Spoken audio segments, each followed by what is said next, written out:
This episode is brought to you by Battleborn Batteries, the best name in the RV and marine industry.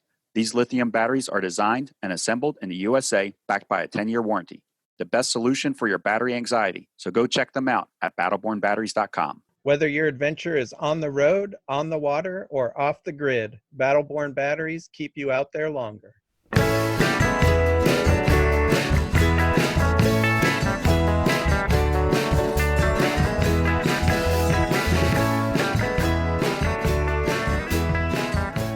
You are listening to Beyond the Wheel, a podcast about the people and ideas that drive the RV community forward.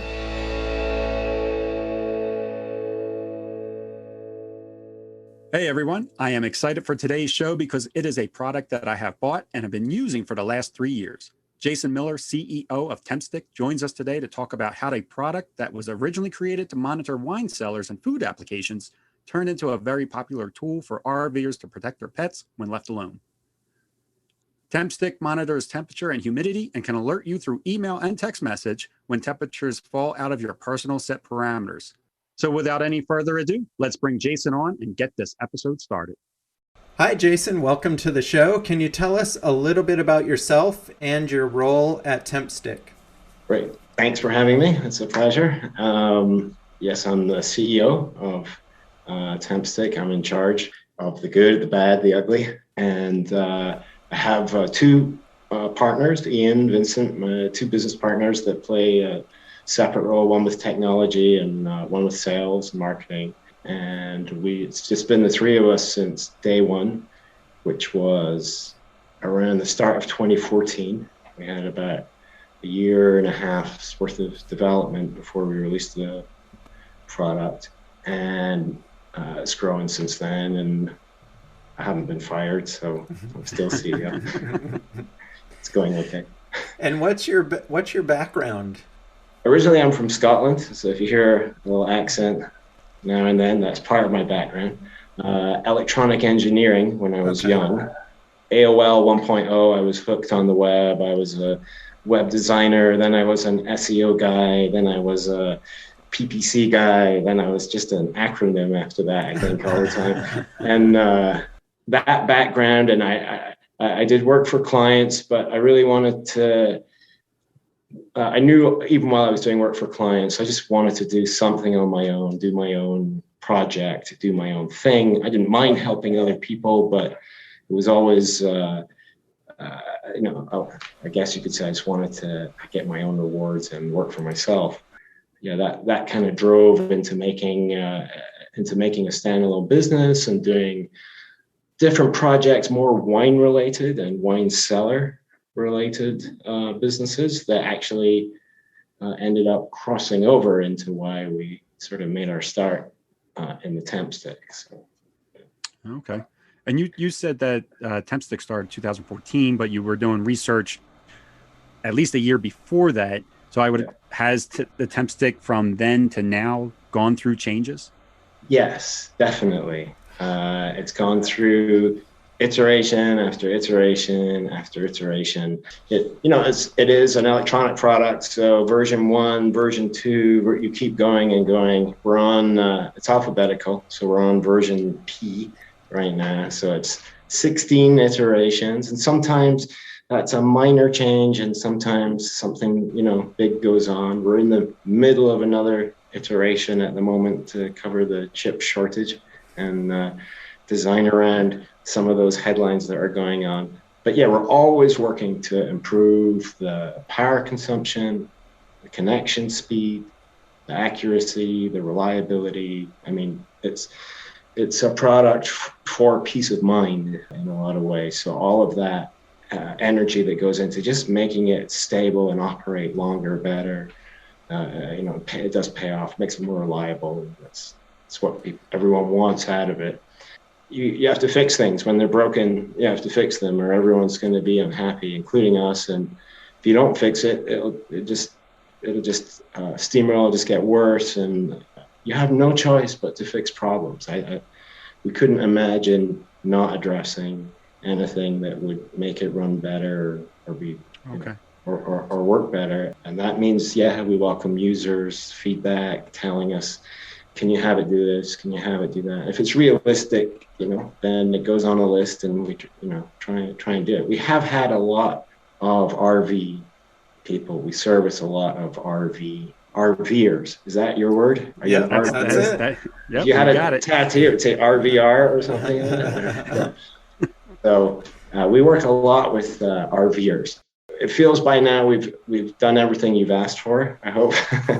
But keep asking, and we're glad to incorporate features that make it better if you're in the RV specific use of the product. It came from initially for use in commercial fridges and freezers, and it was very important to track, to know if this freezer had broken, and now that it was starting to warm up at all. And then it made its way from that really into wine cellars, where it was guarding valuable wine collections. They have to stay at 55.5 degrees, and they need a history that the wine was kept for that long. It preserves the value that this wine wasn't in the trunk of my car for 3 years getting hot, even though it's a valuable bottle of wine. So it creates that traceable log.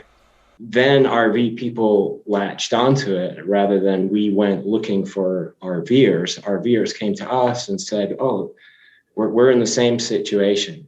Temperature changes, temperature starts rising. We need an alert." It's as important to us as it is to a commercial restaurant, someone else, because we have pets, we have animals inside our RV, and we're actually trying to, protect life with it. So we want something that's working, and I want something that's used on the space shuttle, so to speak. I want that technology for me, rather than here's the minimum someone would have to build to get away with providing an RV product or something like that. So you really have a very powerful temperature sensor that when you're not driving your RV, you can put into your fridge or your freezer and accurately, track there if you want to do that with it. But you're using something powerful in the right situation. So Yeah, I've been using the temp stick in our RV for that reason, because of our pet.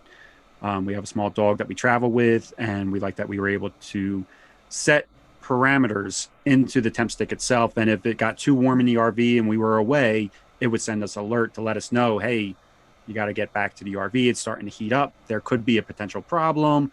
And I think we've had our temp stick, I would say, for over 3 years. We got it pretty early on in our travels. We knew that we needed something just to protect our dog. Is that pretty common? Is that for RVers anyway? Is that what you're hearing the most from them? Is that? Absolutely, yeah. It's about these pets, and it's about the animals. I mean, there's probably a few college students that need a cold beer full of in the fridge, and that for them that would be an emergency. But I think for the majority, it's about guarding their pet. I guess I would say, think about this: if you left your RV and there was no pets in it or nothing, and the power went out and you were an hour away, would you really care, other than, I hope my refrigerator doesn't start leaking? But it probably has 24 hours before that would start happening. So it's almost like it would be a nice to know the temperature in my RV if I was away, but I don't think people are getting it for that reason. They're getting it because the pets, the heat, and it's happened before. I mean, it's like every year the hot car stories in the news. It's just no different in an RV. You leave your pets in an RV, and the power goes out, and the cooling system breaks down or goes off, and that's it. Now it's if you're parked, if it's 90, 100 degrees outside, it's gonna get pretty hot inside the RV pretty quick. So, but it only seems to matter when it's for pets, and that does seem to be why everybody RV related comes to us is for pets. I mean, outside of that, it's second homes, commercial fridges, freezers, some tarantulas in a terrarium, I think. Cool. Some strange birds, and we've seen for reptiles and stuff, and cute pictures of little ferrets and minks and stuff. So it gets used for a variety of things, but preservation of stuff is what seems to be get its serious use from. Something that's going to be in trouble if it gets too hot. Another good example is server rooms. So we sell them to guys that have server rooms. It's a great example. The equipment gets too hot. To them, that's a serious problem because it's going to take down their network or whatever. So that's another popular one. I could see that being important too, Sean. Like we have friends, Techno Nadia, they do a whole lot of internet stuff. And I'm also thinking of the people that that do the star tracking and things like that. And his whole system that he has, that would probably be very temperature sensitive as well, I would think. What are their names, Sean? GeoAstro RV. Yeah, I didn't think of that though as like something to protect the components. Oh, right. He's got all kind of astronomical equipment in there. Or something. Yeah. Oh, that sounds pretty cool, actually. Yeah. He's the center of attention probably for it. Yeah. I'd have to go check that out. I have kind of a nerdy question for you. I think it's Moore's law that says that computing power will double every 7 years. And so you've had the temp stick out almost 7 years. Do you feel like you've doubled the power of what the temp stick does in those 7 years? That is such a good question. Compared to the very first one, I'd say the power is 100 times better. The first, I can say this now because there's so much distance between it, but the first few hundred units, after we designed them, regardless of how you designed them, a few things went wrong and they were losing power very quickly, very fast. They would drain within a few days or within a week. Every single, sensor was doing this due to a component diode that was on the wrong way. And it's just, and so certainly from those beginnings to where we are now, it is way, way different. And of course, every customer, we brought them back, we fixed them, we fixed that error. But since then, it's like it takes a bit of time for you just to have different aha moments. Otherwise, I guess we'd already have an iPhone 50, right? We could just skip the other pieces.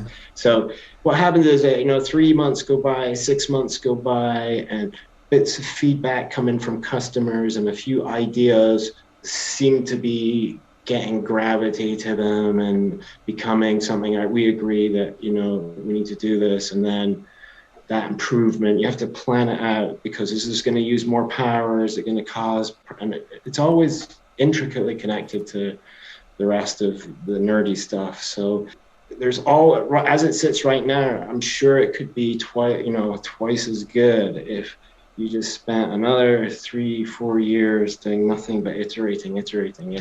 So to answer it, it's definitely gotten smarter, and that has maybe a lot more to do with how we've programmed the firmware and the software that goes on it than the actual hardware components, because you just realized ways to process things faster or make it simpler or things you don't need. So yeah, it's wonderful. For a simple product, there's an endless amount of stuff technical wise to go and lose yourself in.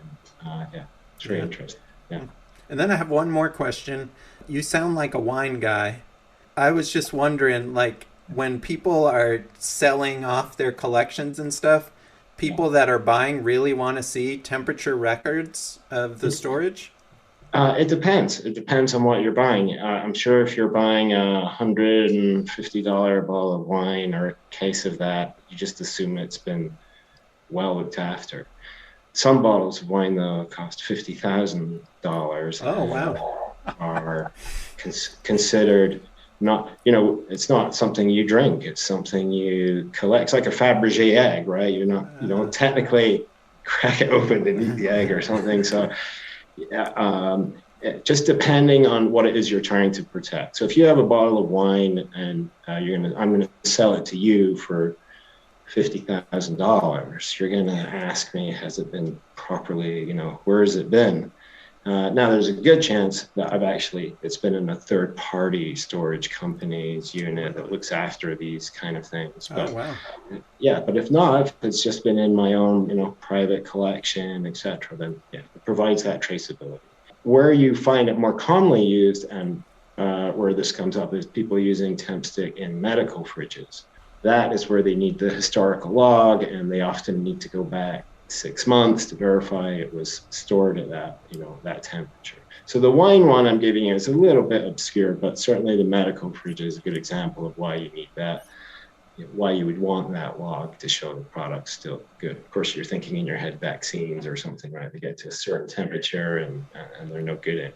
So yeah. I don't know about you, Kenny, but if I buy a $50,000 bottle of wine, $50,000 bottle of wine, I'm drinking it, and it better be good. I'm cheap. I'm thinking the other way, Sean. I'm thinking, yeah, $50,000. I'd rather have 50,000 bottles of wine for maybe a buck a pop. That's a better idea. Yeah, that's me. I don't know. So you said that you could, like, when you're talking about the medical, and they can go back 6 months and see that record. How far back could they? Is 6 months the limit?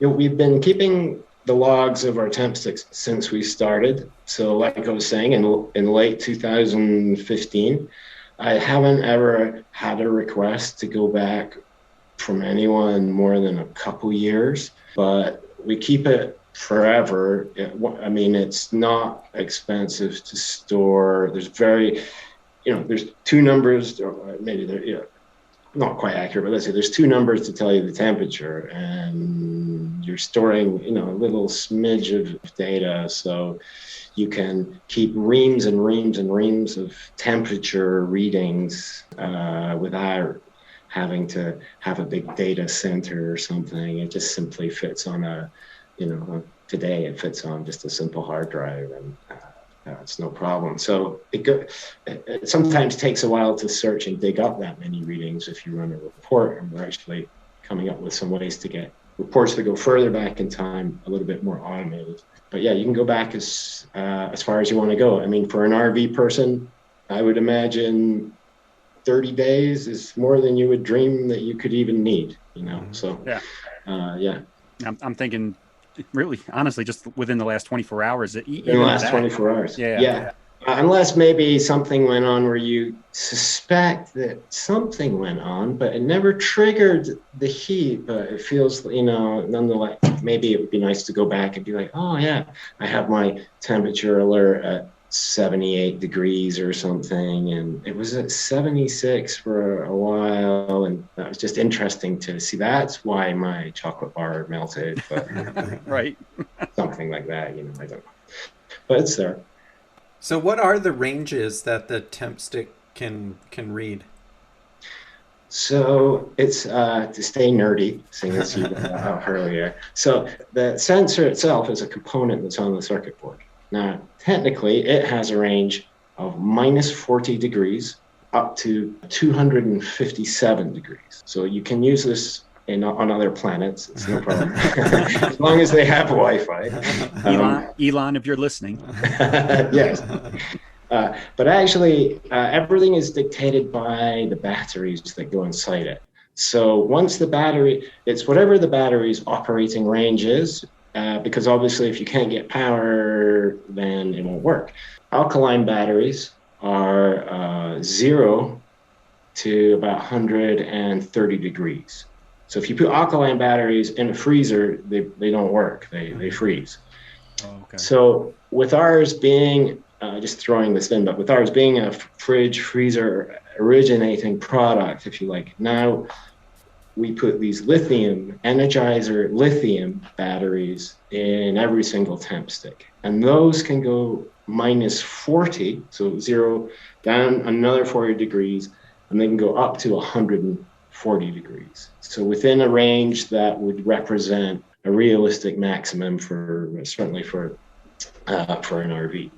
And then those aren't rechargeable, and just so that no one's confused, there's lithium and there's lithium ion, and they're not the same thing.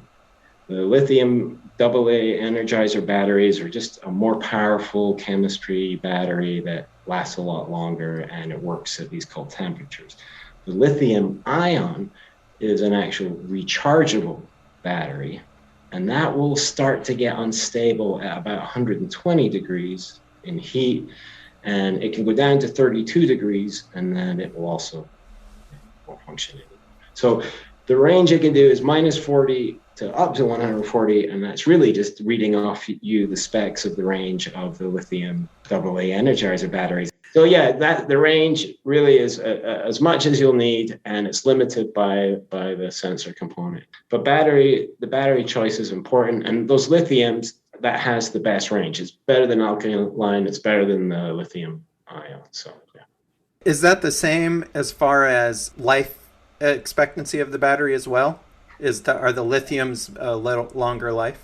For the application in the temp stick, yes. And yes, they outlast the alkaline, and it just depends, because a lithium ion rechargeable battery, of course, could be big or it could be small. So that might depend how long it lasts. But if you equivocate and said the same size lithium ion plus a pair of alkalines and then had just these lithium energizer, then the lithium energizer batteries would last the longest. And I'm not a spokesman for for Energizer, but it's a legitimate claim. They last way longer. The Duracell copper tops and things. These are like much superior, much superior. Yeah.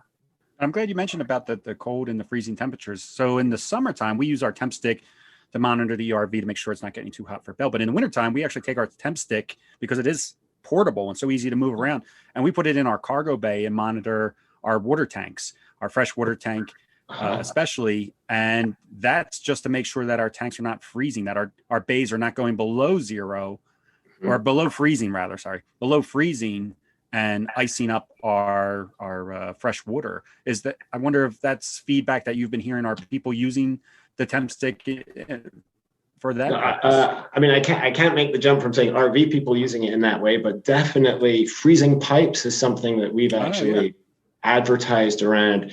Typically, that's for, you've got someone that has maybe several apartment buildings that have 20, 30 apartments, and some of them are empty.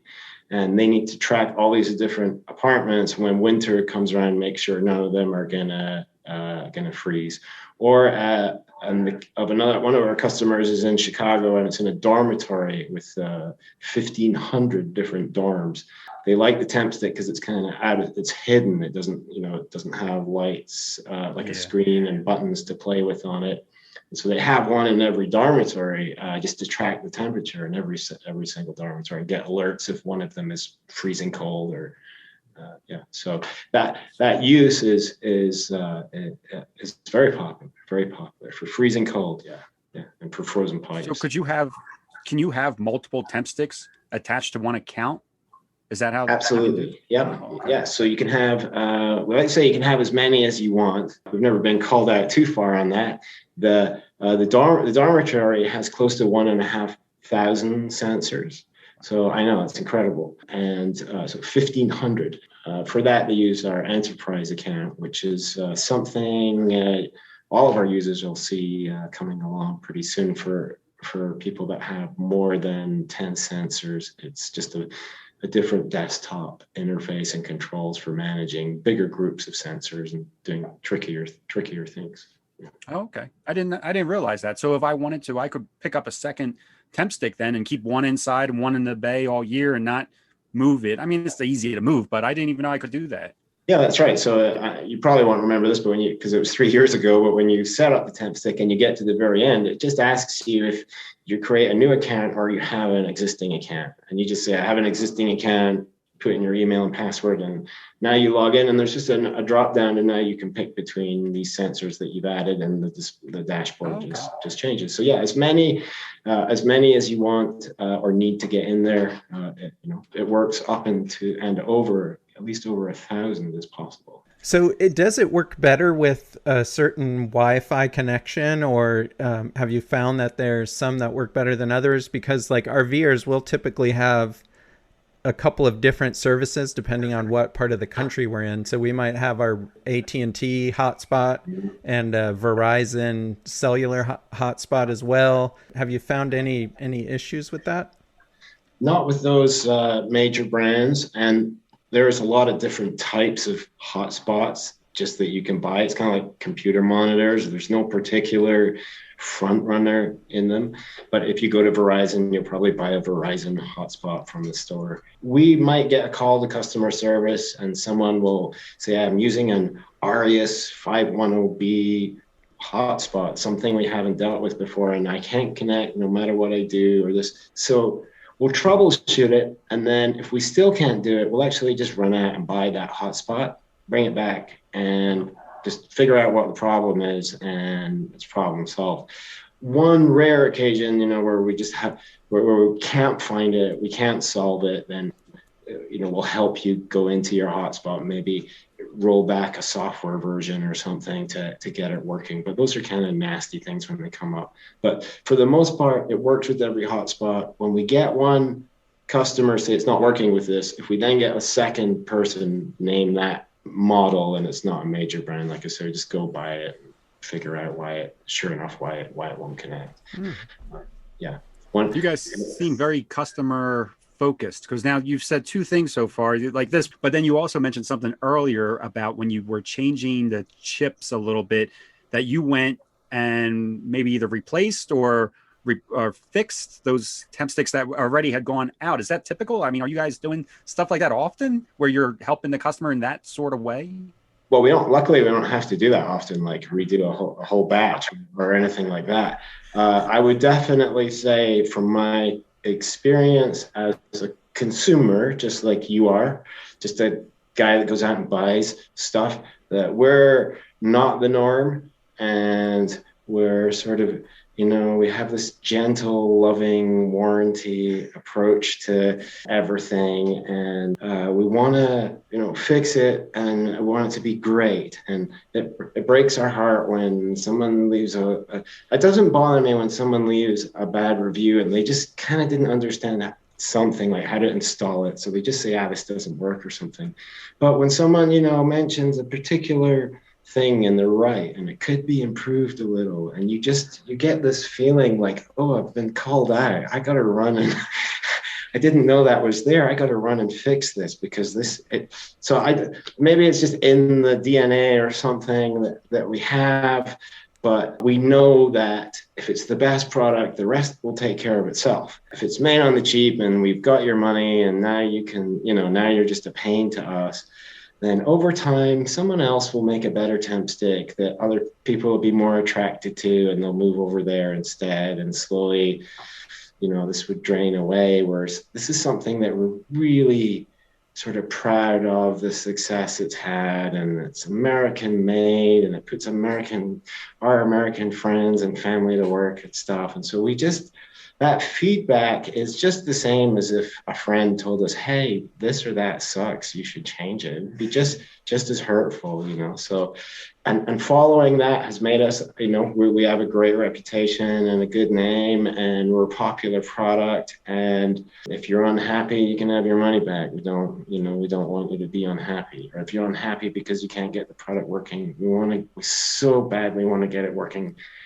for you. So it's just ingrained, and it's the easiest way to do business. And it maybe costs a fraction more because you're going to get taken advantage of a little bit, but 99% of everybody's really just, people aren't like that. It's a safe bet just to give them what they're asking for, and keep listening. And each industry is, different. So obviously, someone that has tarantulas in a terrarium is going to ask for something completely different than what you would in an RV. One of the things that happens we get a request for working on this feature is in a restaurant, inside restaurant walk-in coolers. They put a temp stick, but the problem is they use the cooler all day long. They walk in and they walk out of there. So they want some way to ignore the temperature if it's going up, but only if it goes up 3 times in a row and things like that. So for that particular customer, we'll go and try and work out that feature so that now the restaurant guys have what they want. And when one restaurant guy gives them what he wants, it covers everyone else. When an RV guy gives us a great suggestion and we implement it, everyone else in the RV, every other RVer gets to appreciate that. So it's worth fixing those things for the good of all. And then tech support guys, we have tech support guys. I just don't want them to have to sit there all day and make excuses and, just figure out ways to cover our behind, because we're not fixing things. So again, way easier just to do it this way. And maybe that's a more maybe that's just a technology company approach to things. I don't know. I would say technology companies are a bit hard to get hold of on the phone. They make you jump through hoop. Even for email, you're thinking, okay, I'll email today and I'll see if I get a ticket or something until tomorrow. We're not in that trap. We're 7-day a week phone support. Answer the phone. Jake, Josh, or Gavin, one of those three guys right here in our near Salt Lake City office will answer the phone Saturday, Sunday, because there's a good chance that's when you're at in your RV. And there's a good chance you never set this thing up at home and tested it, which would have been a good idea. And now you're out in your RV and you can't connect to a guest network at a park, and you're calling our customer service to find out why you can't, why won't this temp stick connect to the guest network? We're there to answer those kind of questions. And by the way, I mean, the answer to that question is, would you connect it to a Starbucks network and walk away and leave your pets on the Starbucks network? Well, then don't connect, to a guest network and complain that network's going to boot you off, right, be unreliable, and it's free anyway. So they're going to say, oh, it's free. What more do you want? It's free Wi-Fi. Yeah, and when you move to Starbucks, Wi-Fi isn't coming with you. So in the long run, it doesn't really make a whole lot of sense to do it that way. It doesn't. So you can't really jump on guest networks because they usually have a splash page and it requires you to agree to the terms and conditions. And the terms and conditions say you shouldn't connect devices to this anyway, or we'll kick you off. The other thing that people use it's unstable, but it does work, is buying a cheapo cell phone and generating a hotspot with that because it's on their existing phone plan, or so it's something that makes it cheaper. But honestly, when you run a cell phone for 3 hours with a hotspot on that's an older model, there's a good chance that phone's going to turn off things to cool itself down, including the hotspot, or the battery's going to die. Or, my phone, even these modern phones, I mean, if I talk for 30, 40 minutes, right, or use your map at the same time, it's hot still. So if you're going to run a always on hotspot on your old iPhone and figure that's a great thing. Again, fine maybe if all you're guarding is a fridge of beer, but if it's your pets and things like that, definitely a solid Verizon, whatever service plan works. Those hotspots are really the way it should be done, and I kind of don't know how you could live without it, to be honest. So, and unless you were RVing, just like, you literally take the RV to get to your boat and back again or something. It doesn't really matter. So. And does it matter if it's set at like 2.4 or at 5? You can't connect to 5 gigahertz networks. So you wouldn't want to if you could, because it has actually a shorter range. So just think of it as it's a wider pipe, but has a shorter pipe in length, and it's great for your tablets and streaming Netflix onto your laptop or your phone for heavy data consumption, but the range isn't very good. If you walk to the bottom of your driveway, you'll probably lose your Wi-Fi signal that fast. With the 2.4, it's not as powerful. It's a smaller one, but it's a longer pipe, and so you can walk to the end of your driveway and probably even across the road and still see one little bar on the 2.4. There's 2.4 and 5 gigahertz, and it just sounds like, well, isn't 5 better? It'd be better if there was 2.4 and then, instead of calling it 5, it was just called tablets and phone channels, so people could understand that. So the answer is, and this is the same for Amazon Fire Sticks and Google devices, practically everything, your Nest thermostat, everything's just connecting to a 2.4 gig. When you go to set up a temp stick, it'll filter those out, those 5 gigahertz, and it won't even show them to you, so you don't have to waste your time trying to. Yeah, that's why I was asking, because all my Nest stuff, it says, can only connect to 2.4. Yeah, we're the same. I think any IoT Internet of Things device is 2.4. There's supposedly a magical 6 something coming that's just for devices. So maybe we'll know what that means in a year or two, but right now it's just kind of a bit of a buzzword that 6 gigahertz is next. I mean, I suppose that's logical, right? So, And it probably gets a little confusing too with the cell services because you hear the commercials. Oh, we're on 5G, we're on 5G, but it's different. It's not. It's not even the same thing at all. Right. How confusing is Hotspots. that? Right. Yeah. 5G on a phone has nothing to do with 5GHZ on a Wi-Fi router. But 5G on the phone is a better, stronger, better service. So isn't 5G on my Wi-Fi router better? I can totally see that confusion. Yeah. Does the temp stick, will it send you a warning when the batteries are getting low so you know that it's time to change them? The answer is yes. And in a few weeks, you'll be able to get just specifically a battery alert when your batteries are low. As it is right now, when you receive a connection loss alert, we also send you the battery level with that. So I've lost connection. Is my battery low? Would be the obvious question. Obviously, every time you check in your account, you'll see the battery level. There is an indicator. It will turn red, which you're supposed to notice once your level is down. And where we're dealing with an RV and we're dealing with pets, I mean, honestly, I know we're all trying to be shrewd, but would a couple of bucks and fresh batteries every time you head out just be worth the peace of mind? Go on Amazon and buy a dozen Energizer lithiums, and if it drops below 80%, I would put new batteries in just because it's my animals. And each time as you use it, you'll find that it gets great life, great.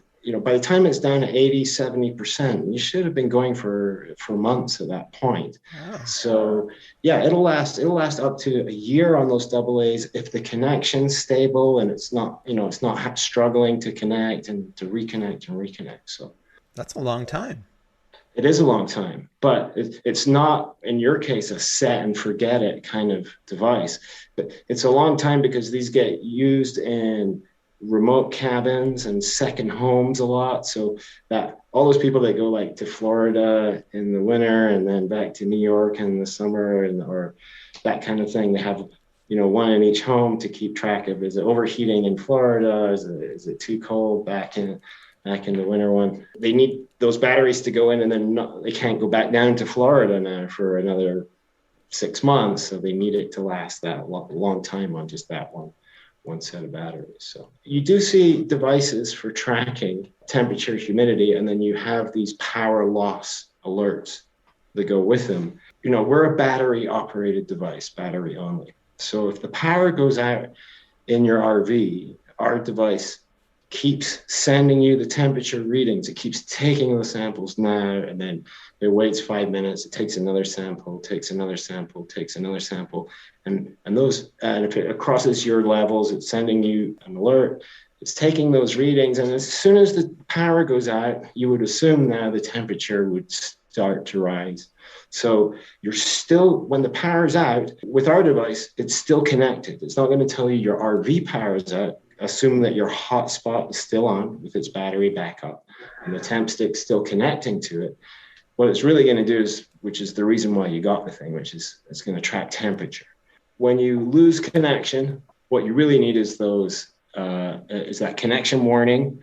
And then when you lose power, what you need is those temperature readings. You continue to get them because the Wi-Fi, the hotspots stay connected. So that hotspot makes a free Wi-Fi signal. So TempStick connects to it. You're the one paying for the hotspot and the SIM card that's in there. So it can maintain that connection, keep sending that data. When the power goes out, your hotspot keeps sending the temperature, and that temperature goes up, and that's what you need the alerts for.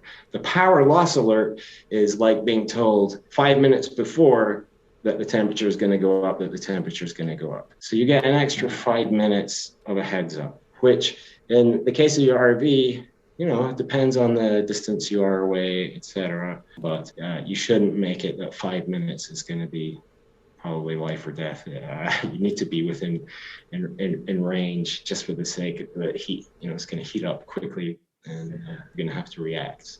Yeah, I like also when you set up your parameters that you can have custom messages. Like for ours, like if it gets too hot, we can say, we get a message on our phones that says, run back home and save Bell. So I would imagine that people have all different types of messages that they send themselves. So it's kind of a fun feature. Because I've seen one that says server room over X, you're fired. That's a good one. That should get your attention. Yeah. Yeah. But I had a question about going back to the data, and I think I know the answer from talking to you. But if we lose Wi-Fi connection and things like that, we don't lose the data. You're keeping the data somewhere else because you said that you can go back years and still get this data. That's right. As long as the data has made it to the cloud, it's available forever.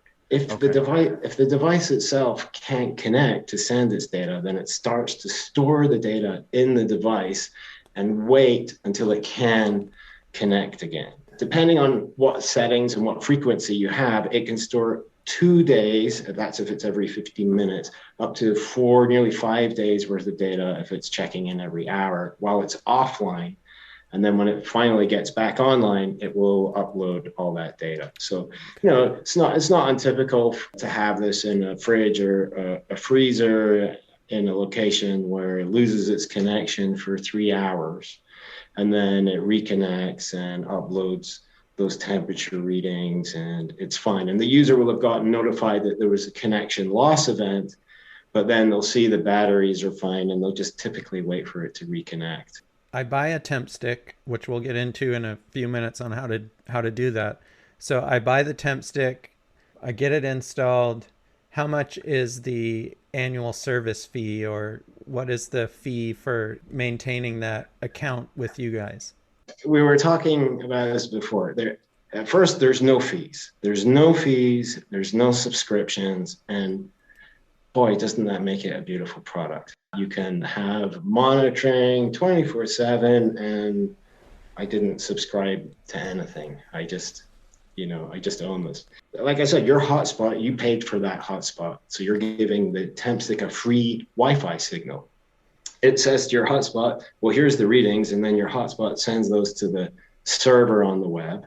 And from there, we send out an email, which costs nothing, obviously, right? We all know an email costs zero. And we send a text message, which as our business scales up and customers, that cost is kind of minuscule in a way.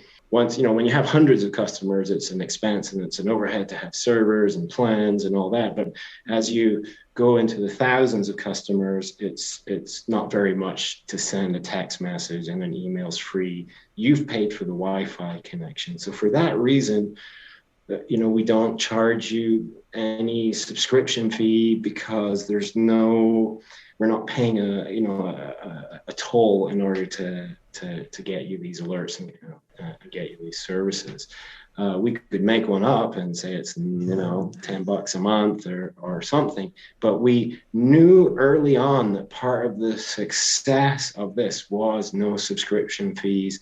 That's our disruption, if you like, because everything else that's kind of our commercial grade comes with a fee, comes with a monthly fee. And sometimes it's not much, it's $1 or something, but it never goes away, and it's annoying. And there's, I'm sure if you're an RV and you're living the RV life, you definitely don't want another subscription on top of your hotspot subscription, because now you need basically a second hotspot, so it works on Wi-Fi, but it's fallible. I mean, if your Wi-Fi is down, of course, it can't connect.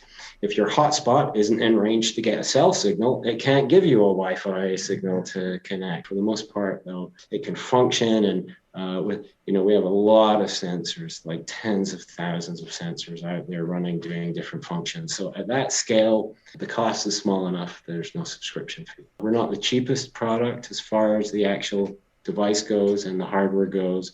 If it has a subscription, obviously another product's gonna cost more. But we provide support is here in the USA. It's 7 days a week. We have a gentle, loving 3-year warranty, and we care about the product, the quality. It really is worth it. It's worth the money. So, Kenny, you've had yours for over 3 years, and it's still working, and it's just, I couldn't ask for a better testimonial. So. Yeah, that's exactly what I was going to say, Jason. We've had ours for over 3 years, and it's something that surprised us more than anything else is that for the last 3 years, we haven't given you guys an extra dime. I mean, we bought it the one time 3 years ago, and that was it, and it still works. It works the way it always has. And I don't think we've ever been anywhere that we couldn't connect. It must not use a lot of data. It must not be data hungry, because even in areas that are low strength levels, I guess you could say, the temp stick has always connected. It has inside, we splurged a little. It has a powerful antenna inside, so it works a bit better than some other devices when it comes to range. You really shouldn't have any problem connecting it ever, provided there's a decent Wi-Fi. And I always tell people, if you're not sure if it's going to be strong enough, try and just connect to that same Wi-Fi on your cell phone. And if your cell phone can do it, temp stick can do it. So someone might call and say, hey, we have a restaurant. Is this going to work inside our walk-in cooler? We'll say, well, go inside and see if you can connect to your own Wi-Fi network. And if your cell can, then the temp stick has that kind of power. And what kind of warranty does the temp stick have? I know you mentioned it a little bit earlier. So gentle, loving, 3-year. So it's covered from bumper to bumper, I guess is the right phrase, for 3 years. So anything goes wrong, it's not working, it's acting weird, it won't connect. So anything at all, we will replace it. We'd like to know what the problem is, but only because it'd be useful to know. We won't hassle you one iota. If you just want to send it back because you don't like it anymore, you found something else and you don't want this product, just send it back to us.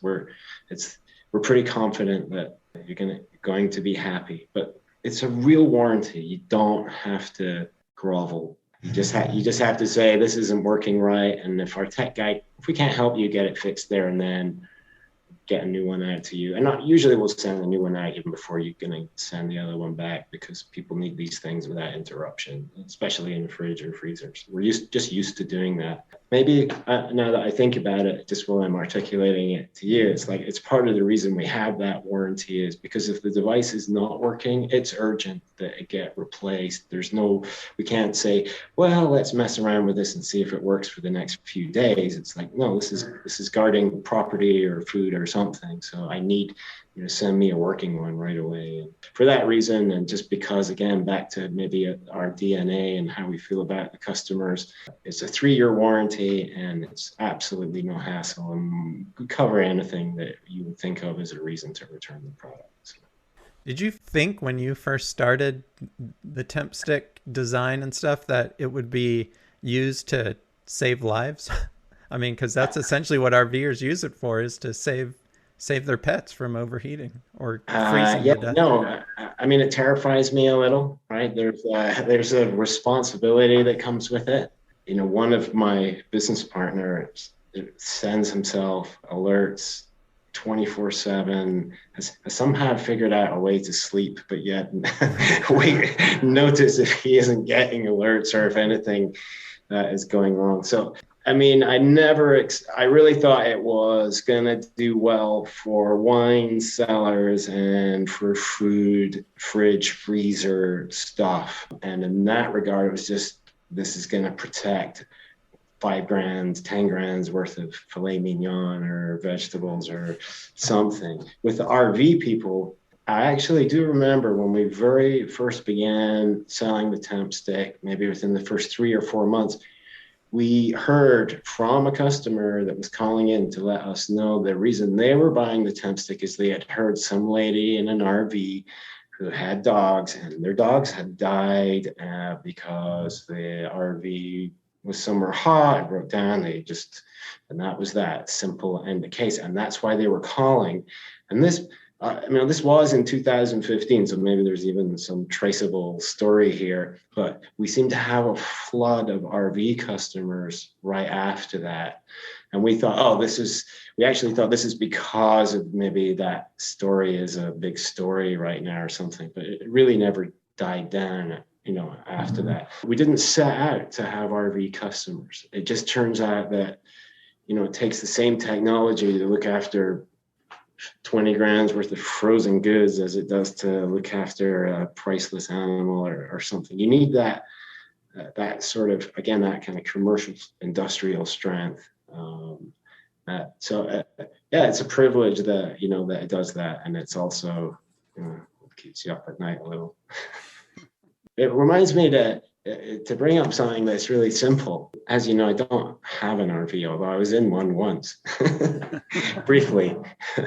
And I just looked up some simple things online. And I mean, maybe this is common sense for the RVers, but in the United States, the wind blows from west to east. And so you should park your RV so it's getting a breeze. And if there's shade, you should get shade. And you should have shades on, if you have animals, you should have shades on the skylights and shades on your big windows. And you should make sure that your filters are clean in your cooling system, so it's not giving off all this heat. And you should turn off all your other electronics when you leave the RV. And it's just like, oh my goodness, I just Googled this stuff, and I hope everybody else does, but it's like, okay, if you are going to put a temp stick in your RV, certainly don't give yourself a false sense of security that you don't need to worry about other hey, let's just park in the sun here because the temp stick's got it covered. I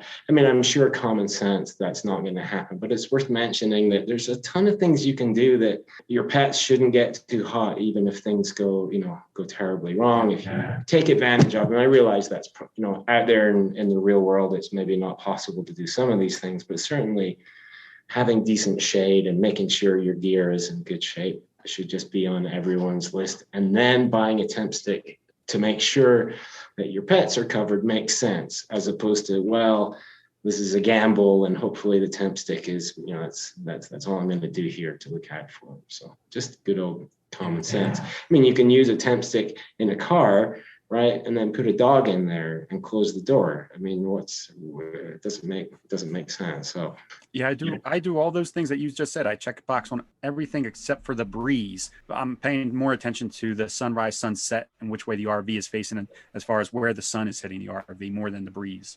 Yeah, apparently if you can shade your actual door that goes into the RV, that's where a lot of heat gets in as well. But it was just one of those things that crossed my mind. Like, yeah, if I was heading out, I'd have my temp stick, but I'd have all these check boxes marked first, and then I'd have a temp stick. And now it's prepared to guard life by letting you know that the temperature is shooting up. So, yeah.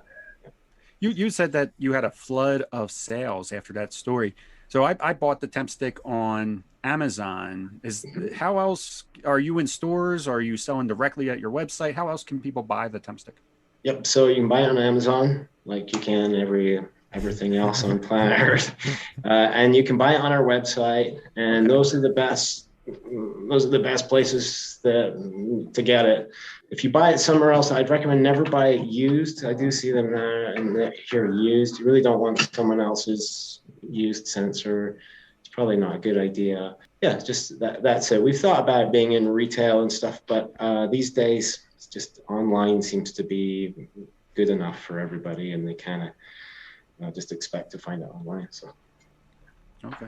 Yeah, I don't think I buy any sort of technical kind of Internet of Things devices in a store. You just buy them online.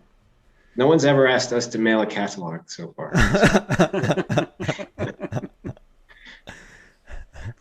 All right, Jason. So before we let you go, is there anything we might have missed or that you would like to add? Well, let's see. We have lots of exciting things coming that I'm not going to tell you about. We do have an Instagram contest. So go to Instagram at Tempstick, and if you'll post an RV picture of your pet or RV pet picture, then there's a good chance you'll be selected to get a temp stick from our drawing. We're going to give a bunch away. We do have some exciting updates coming that will announce probably as we get towards the end of the year. Well, hopefully you'll come back on the show when it's time to announce those new things at the end of the year. We'd be happy to have you and funnel it through the RV community through us. Well, invitation accepted. So okay. Absolutely. Yeah, that would be great. And I appreciate you having me on, and it's fun to meet some RVRs. Thanks. All right, guys. Cheers. We want to thank Jason for coming on the show. The temp stick is really an ideal solution for those of us that RV with any kind of pet. Be sure to go follow them on Instagram and tag them with a photo of your pet in the RV for a chance to win a TempStick device. We really appreciate the subscription-free service they provide, along with a peace of mind that you are going to get alerted before the temperature in your RV affects your pet.